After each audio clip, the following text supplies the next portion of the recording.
Omoto Agbes eni buri fiarowa esowe ya mudi ayofiapo yala tebe no magba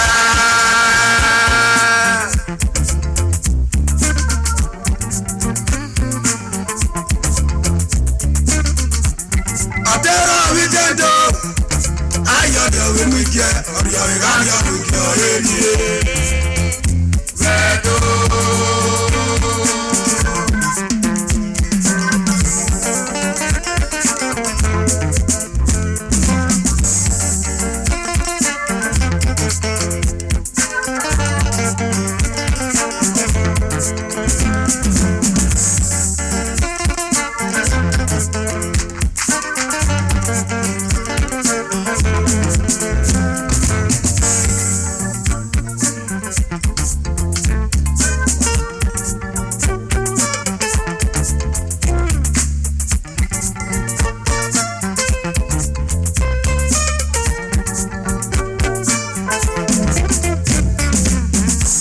Omoto Agbes eni buri fiarowa esowe ya mudi ayofiapo yala tebe no magba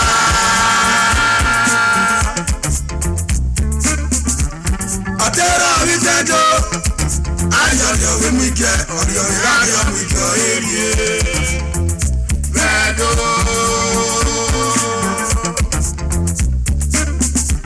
asesa ne kongia mama iye akwado bekode na gaya findi efiwa ere mo dowo do ga pe mo ile le mekin awaya oka no mago imani mesona igbavo yevero owe na se boto igbavoro wamami woni mesona igako yevero awe wo mo po eno yoji kemi na muri agbon oke apo ya ki owa egbe agba na we wo pe yoji opera mose uri lo mo ya nia na kon redo ati we oji barakpa opora mose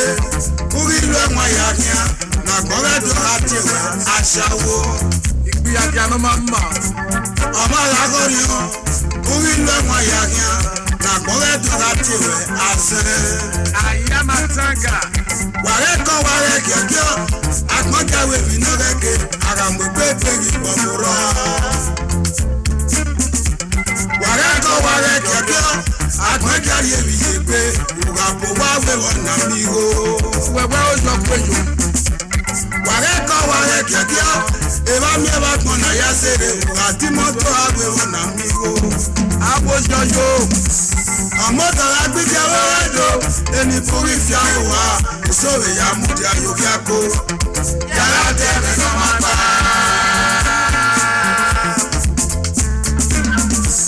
atero witendo ayodo we muje oriyo igario muje elie vedo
Omaisi akezo wa le kita wani ke ko wana wani yere wa omanu wa ke ko na ona fe na gbe mi la fi an awo wa ti bi mi ko fi ba no re si odo ya bun etra se na ruso mi ni sa ya we aruse minusaya wewegagira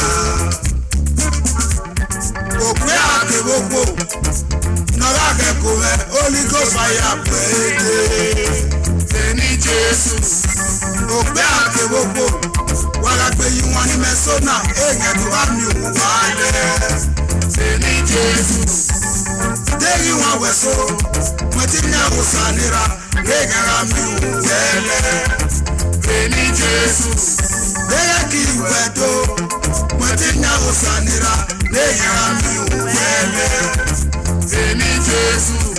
degi traba wegi mwetinya usanira negara mi wele Eni Jesus degi nyawe feri mwetinya usanira negara mi wele Eni Jesus waya ni gbemi yiwọn ni sona wàrẹ kọ wàrẹ gíọgíọ negara mi wale Eni Jesus kèmí nàríyáwó mwetinya usanira negara mi wele Eni Jesus ukere titi ẹjọ eri ọbẹ titi Ìbàdàn eri ọbẹ titi bẹwẹbo osanira mẹwuwẹsẹ uwa mutianọwa àìsàkẹkẹ ìbákan Omoto agbẹjẹ abọrọdọ ẹni fúri ti àrùwá ìṣòwò ìyá mutiayọkẹkọ yàrá tẹmẹ yọmọgbà. Ọ̀tẹ́rọ̀ orí tẹ́jọ́ ayọ̀dọ̀ wẹ́mí kẹ́ ọ̀dọ̀ ní ayọ̀ mi kọ́ ege.